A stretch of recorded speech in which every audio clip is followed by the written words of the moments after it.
Thank you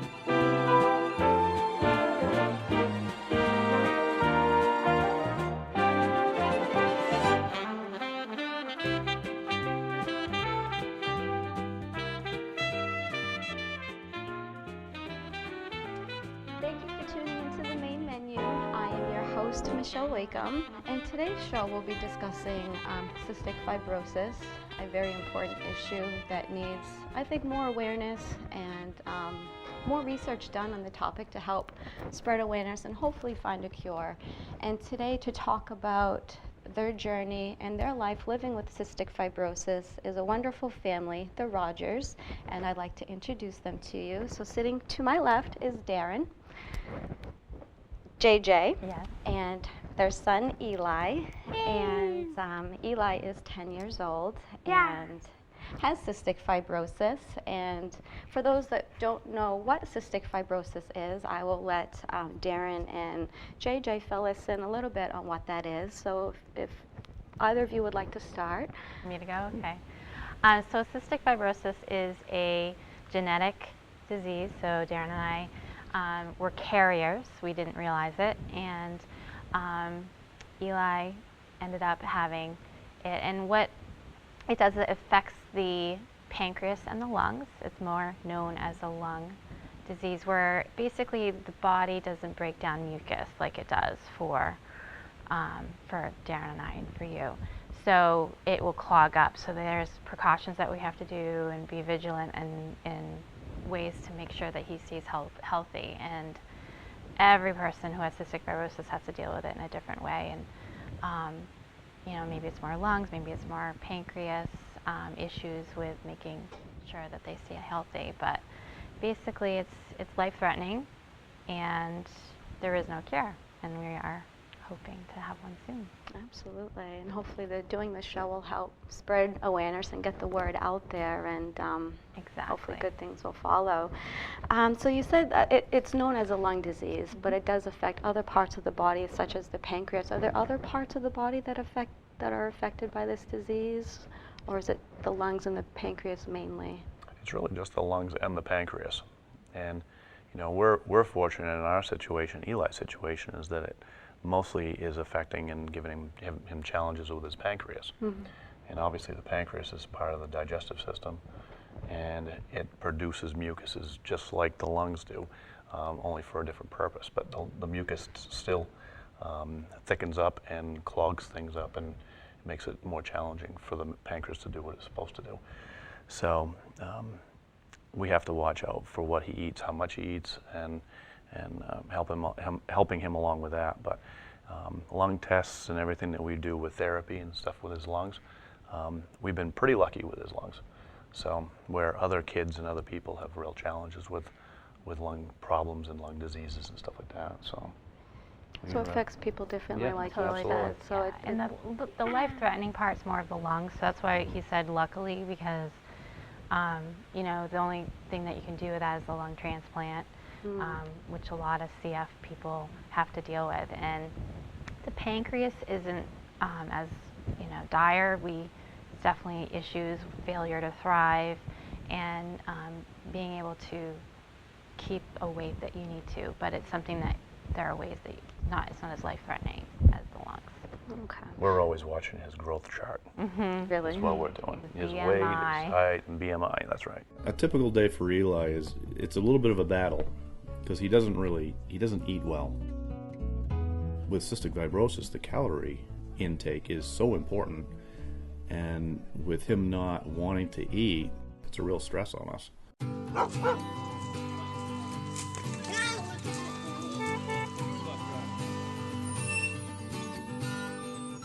Once we get Eli on the bus every day, you always have to be ready for a call from the nurse's office saying he's got a cough or he's thrown up, or you have to come pick him up. You always have to just be ready.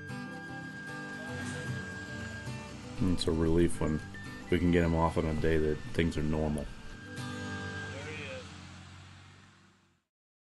So nutrition then plays a big role in Eli's case. And what do they recommend nutrition-wise? High calorie diet, And CF, they crave salt because that's something that they secrete.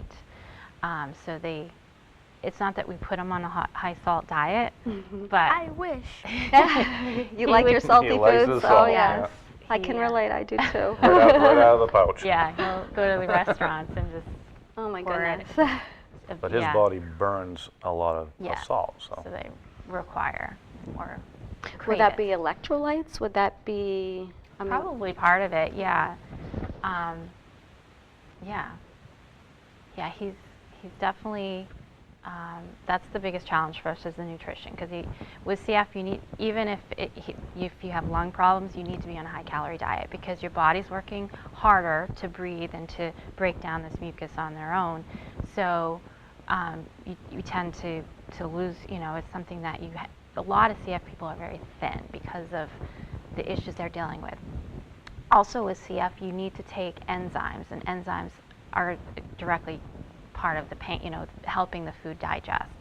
So with every meal, he needs to take pills to be able to help whatever food he does take absorb into his body. Otherwise, it literally would just go right through, and that's with all CF patients. So, nutrition is actually a huge part.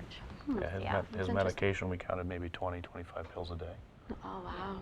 Yeah, depending on what he's going through at that moment. And that's including the enzymes and the Yeah. vitamins. And Yeah. Exactly. Yeah. Yes. You want to talk about that? He's pointing to his what we call it's a button. You want to show it? Yeah. He, just in February, he was his body mass index wasn't where they wanted him to be, and Eli, from birth, never really liked to eat. Really just does not like food. And we sat down with the doctors and talked about options, and we'd done everything. And we chose to do a GI tube. And what that does is every night we plug it in to the button. And it's just an IV. You pour in Pediasure or Ensure, and it feeds throughout the night. So he gets 1,000 calories while he's sleeping. Right. And that way it helps supplement. It's not to replace his normal eating. Okay. But at least it's something that he gets Give him those a little calories. extra. Yeah. Exactly. Okay. Because with him, again, he is definitely a little bit unique. He doesn't like food, but he never knew when he was hungry because he was always hungry. Oh, okay. And so it was affecting his mood, it was affecting his energy level. So this actually, it's interesting because the button is kind of like an earring. So it goes right through the stomach, and then in the back there's a balloon filled with just water.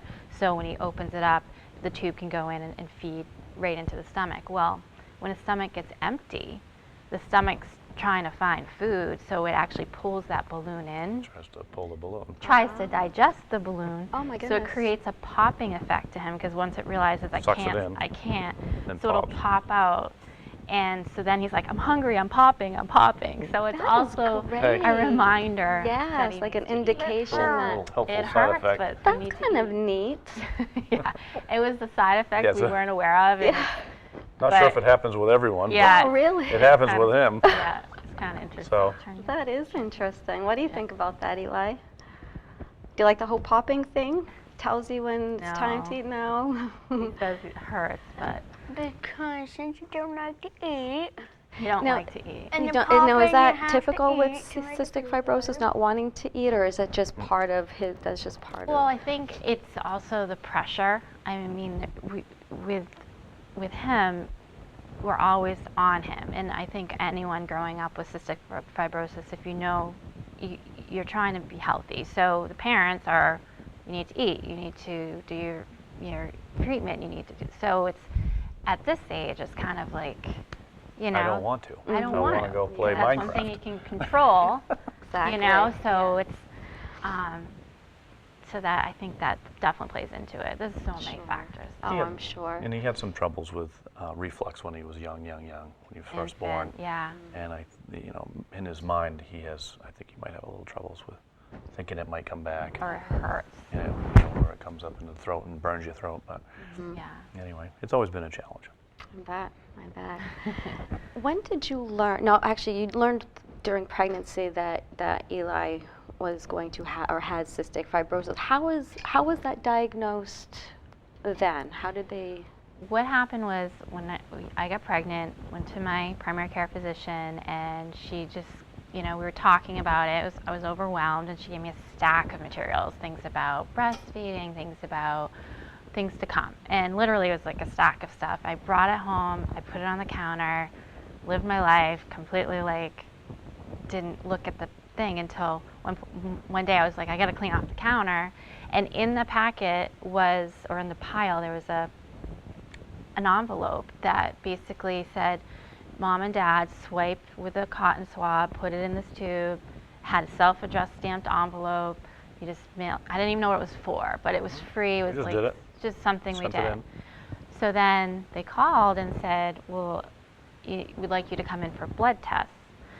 We still didn't know why. We're like, okay, is everything all right? And they're like, yeah, we're just, because it was a lot of false negatives, a lot of false positives. So we went in and we actually went through 3 blood tests. And finally they sent us to a genetic counselor to explain that we were both carriers and there's a chance of our child having cystic fibrosis.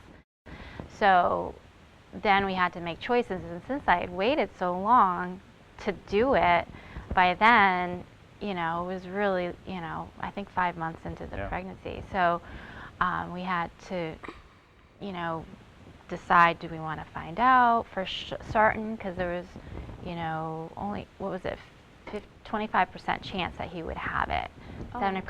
75% that he wouldn't have it. He could have been 50% chance he'd be a carrier, and 25% chance that he didn't have it at all.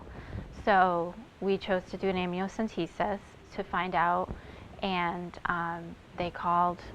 His birthday's in April. They called. I remember it was on the day before Thanksgiving, and told us the news that he'd had it. Now we had chosen not to do.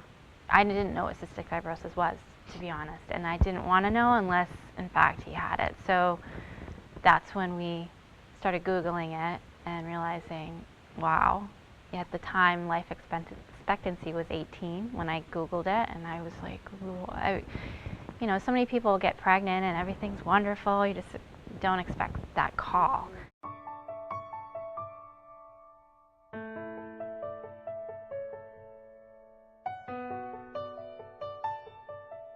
I'm really thankful that we found out prenatally that he had CF, because he knows no different.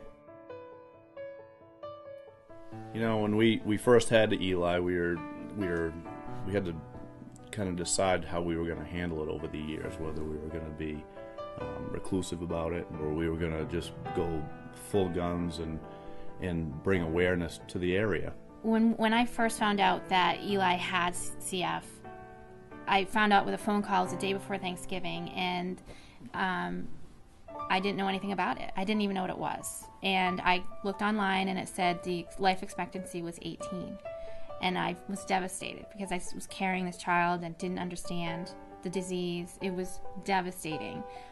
And luckily, Darren connected with the CF clinic in Portland, and they brought us in and spent 3 hours with us to explain how close to a cure that they are. And now the life expectancy in 7 years is now over 40. I mean, they've just made so much progress, and that way Eli wouldn't have to deal with all the stuff that he's dealing with. And even if it doesn't help him, if it helps future people, that's just amazing. So we had some time still to absorb it and really get a chance to understand it. The CF clinic in Portland was so generous with their time. They spent 3 hours just helping us understand what to expect, because I was like, can we have animals? Can this child run and play? We had no concept of what it was, and we were able to really get a handle of understanding what was going to happen, and the nutrition part, and to try to anticipate what was going to happen. And I think it was lucky. A lot of people who have cystic fibrosis, they weren't diagnosed until after they were born, and they were dealing with a lot of other issues. We were lucky to know before, so we could take precautions and be vigilant from the get-go. Be prepared as much as you could be. Absolutely. Yeah. One thing that helped us was we had a conversation with the pulmonologist that had a pulmonology for the CF clinic, Dr. Cairns, and you know, one of the tough questions that we ask is, you know, would you have a child with CF? And it kind of set her back for a moment. And but she had a lot of background and knowledge about where the medications and where the treatments were headed. And she looked at us and said, absolutely, I would, because there's so many things happening right now in the world of CF that it's going to help him to possibly live a long, fruitful life. And so far, he's doing pretty well. And there's medications and treatments coming down the pipeline right now that are pretty exciting. And we're just waiting for the right, there's trials going on right now for a combination of a couple of prescription drugs, treatments that could definitely help him with his gene, right? Yeah, his genetic mutation. Yeah, so. Well, now, you mentioned that you too were carriers and didn't know that you were carriers. Now, what does it mean to be a CF carrier? What is... It just means, you know, with genes, we both carry one gene of CF. So in order to actually have cystic fibrosis, you need to have both. So when we, you know, we gave him our bad gene, pretty much. And our daughter, we chose to, you know, we still chose to have a second child. And when we did an amniocentesis to see if she had it, and she ended up becoming a carrier. So she's a carrier as well, which if you're a carrier, you have no symptoms. We don't have CF. It's just that we have that genetic gene. makeup. Yeah. Yeah, with her being a carrier, her concern will be when she meets someone in the future, if they choose to have children, then it would benefit them to have See if checked. him checked, or Yeah. Right. and you know, to see how that's going to work with them. But it's good that she knows now, Yeah. because you Exactly. didn't know and you didn't. Yeah, and so you our weren't parents aware. didn't know who gave, you know, like, they obviously, one They of them have to had be to be a carriers carrier. too, for us to be Right. carriers. Yeah. So Yeah. my mother had her test done and found out, in fact, she's a carrier too. Yeah. So, Oh, wow. My parents But most didn't, likely, but yeah. so we don't know. Like, so it's just interesting, and a lot of people say, you know, if you look back in genealogy, you know, there were some illnesses that people died because of pneumonia or something that could have been CF, and it just was And they never wouldn't know it. diagnosed. True, just didn't know it then. Yeah, I mean, Right. we talk to people who, they went years and years and years and had no idea they had CF. They were just always sick. They didn't know why. So it is a disease that is very hard if you don't know prenatally. A lot of people just don't rule it. They don't even think about it until last resort. Like, oh, maybe it is this. Wow. Because it's rare. Only 30,000 people in the country have CF. It's not. Wow, that is very rare. I don't think it's not a well-known disease. It's not talked about like cancer and AIDS and things like that. Exactly. So once you found out during your pregnancy, did you have to manage your pregnancy differently No, during the course of it, or? Really, not really. I mean, obviously, they would when we did the normal ultrasounds, they would check for the blockage in his intestines, because that's something that, again, the digestion. So they would have to just check that in the normal ultrasounds, and then at delivery, there was a special team there to check again to see how his bowels and intestines were when he was delivered. But other than that, there really wasn't anything. I mean, obviously, they were a little bit more cautious about stuff, but nothing that I really knew So of. a lot of it came after, Yeah. after birth. Yeah. And A lot of troubleshooting, and even since I've had Eli, we have friends who have, you know, infants with it, and they already have made adjustments. The things that we struggled with now, they've changed, so it's not as big of a struggle, because they didn't start enzymes for him until he was 3 months old. So he was failure to thrive. It was awful. So we were hospitalized for a while to figure out what would work for him. So now they automatically give, and they also give salt in their formulas as well. So oh, wow. to help. So they've really come a long way They have. quickly. Yeah, even exactly. quickly. And that's what's really cool. With the fundraising that we do, we're actually seeing results in treatment. And this new drug that's planning to come out is just gives me goosebumps every time. That's Because great. it's really kind of exciting to see results from science and how it can affect people's lives. Absolutely. Now, when this new drug, for instance, are you contacted to try this new drug, or do you seek out Yeah, we have people? Yeah. The CF clinic, they know every kid in that Really? program. Oh, And wow. I mean, they really are in tune with every family and every child that goes through there. So they already know and are waiting for that call that says our trials are proven, they're good, and let's get them in here. Yeah. Let's get them started, because we're close with another family. The daughter has CF, and she has already gotten on to It's called Kaleido. Kaleido, yeah. And she has a different mutation that's more Yeah. rare, and that is the first form that came out. And it of this definitely drug. helped her when she started taking it. Yeah. She's had some challenges since, but Yeah. she's working through it. But definite changes, body mass or appetite changed, all kinds of really neat positive things. Yes. So Going in the right direction. I so know. That's great. Yeah, the CF clinic is amazing. They it's part of the Barbara Bush Children's Hospital. main pediatric specialty care, and they have people there just doing trials. They have someone hired. That's their job, is to work on trials, and not just for CF, but for diabetes and a whole bunch of other things, asthma. But they have you fill out forms. Are you willing to be on a trial? We did an EPIC study. Because we want to help as many people as we can, as long as it's not going to completely, disrupt the families with medications and stuff. But he was almost on the trial for the new drug, but when they finally released it, he had to have been 11 at the time, and they were giving some people the drug and some of them not the drug to determine. And it's a pretty quick study, and they're saying early 2015 the new drug should be out, because they just released it June 30th. They put it to FDA to try to get it That's great. out there. So it's very exciting. That is exciting. Now, Eli, you happy summer's here, summer vacation? Yeah. What grade are you going to be going into? Fifth. Fifth grade. Are you excited? Yeah. So what have you been doing this summer? Swimming and video games and TV and staying at home and Play dates. Lots of play dates. Yeah, visiting Play friends, dates. playing in the treehouse, right?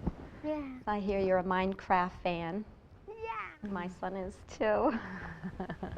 So Eli, could you describe to us what a typical day is like for you? Well, in the morning I have to do something that's called the dancing machine, The dancing machine, which is actually called the vest, but I call it that. And the vest. it's But you call it the supposed dancing to- machine. Supposed to like shake up your chest, What is it? huh? Explain what it does, what it is. Shake up what in your chest? It tries to shake the mucus out Of what? of your chest, Your lungs, yeah? of your lungs, and you have to do that for 20 minutes is what I have to do.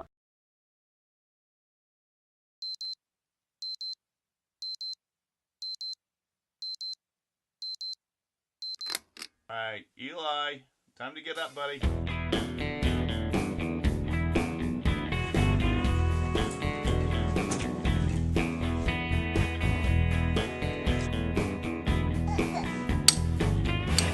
There you go. Every morning, Eli has to put on it's called the vest. We call it the dancing machine just because when he was little, we had to come up with something fun. It blows fast and then it stops fast and then it blows fast and then it stops fast. The ultimate goal of the dancing machine is to shake the mucus loose so that he can cough and get it up instead of sitting in his lungs and causing Festering. infections and stuff like that. Because I don't want to do all this medicine.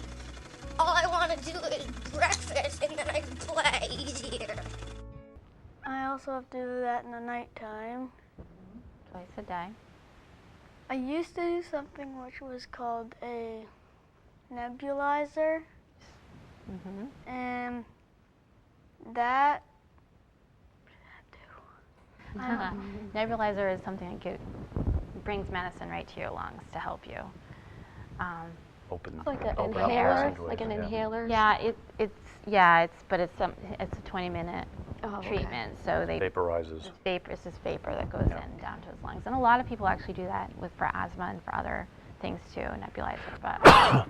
But the dancing machine, we called right from when he started using that when he was 2. Before that, we had to do it manually, his bang on his chest in the 4th quadrant. Really? Just with your fit kind of. Well, they gave us a little Like a suction little cup plunger thing in between your fingers. Yeah, and you could also just cup your hand and do it to break it up. But when he was 2, we were trying to make it fun, and it, because it basically bounces you.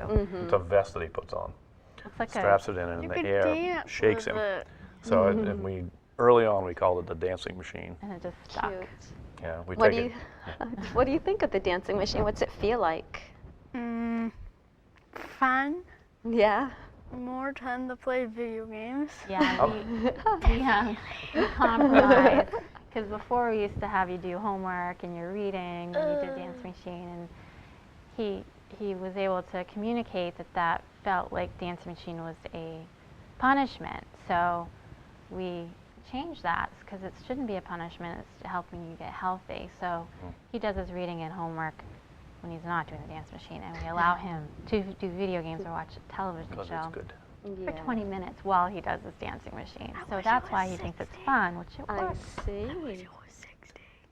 60 minutes, Yeah. right? Oh, 60 yeah. minutes. Oh, yeah. Now he'll So he do it can as much play. as he can, yeah. Exactly.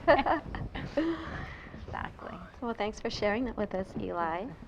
Appreciate it. Now, if there's someone wanted to help contribute to research and help spread awareness, what could one do? Say for me, for instance, if I wanted to help spread awareness and contribute to the cause, is there a website or? Yes, Cystic Fibrosis Foundation.org. Okay. I mean, they are amazing because they have different regional offices. The one we work through is in New Hampshire.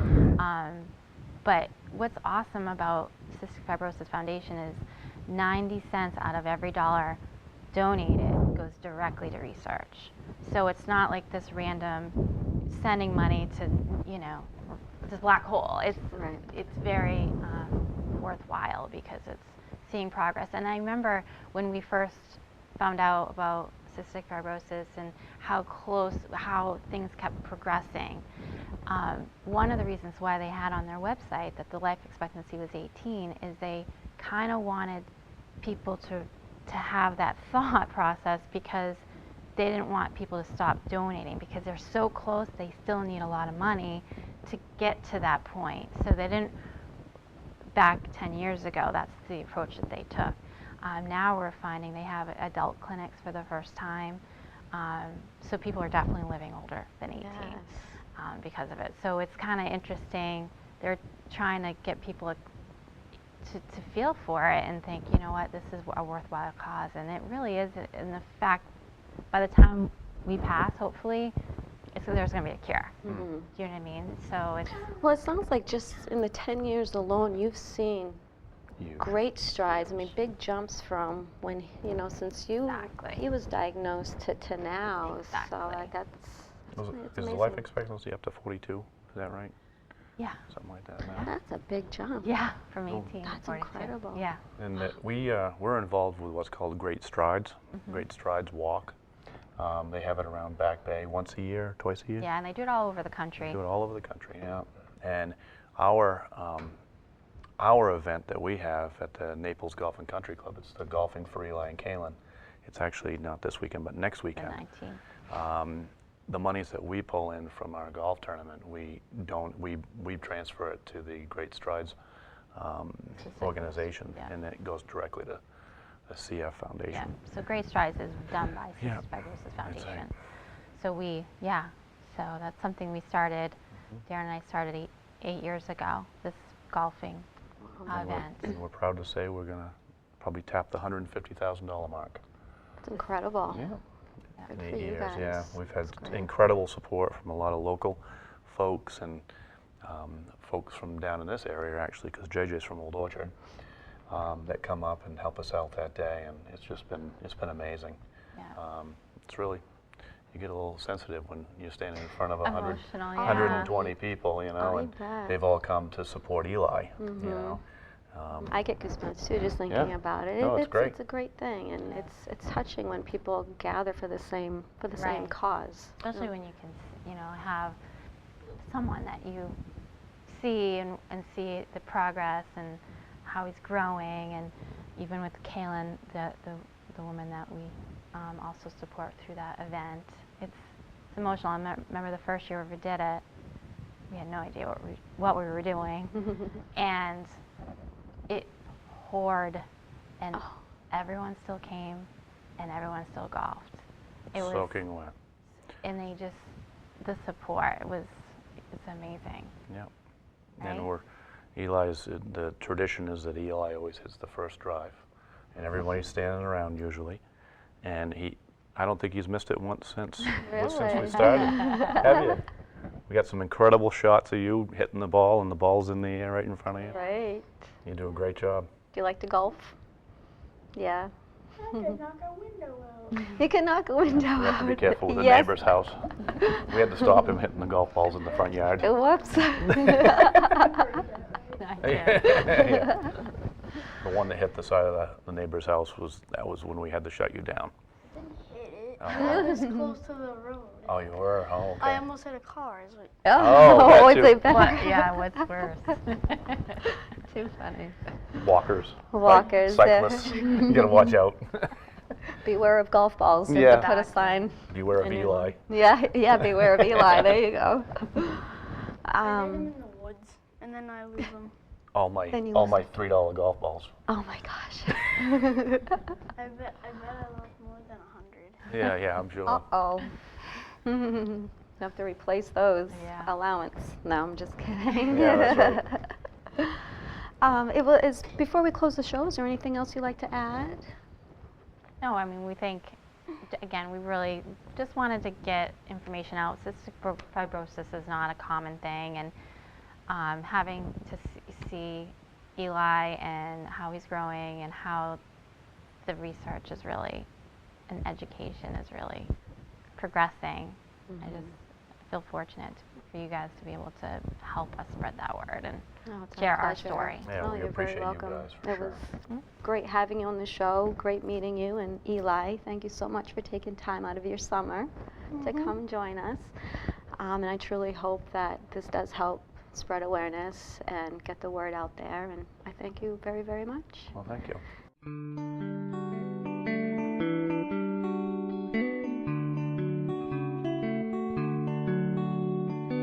90 cents of every dollar goes towards the science of finding a cure for CF, and that's why we feel so strongly, not just for Eli, but for everyone with this disease. That's why we're doing this. We're trying to raise money for the cause. The disease needs all the help we can give it.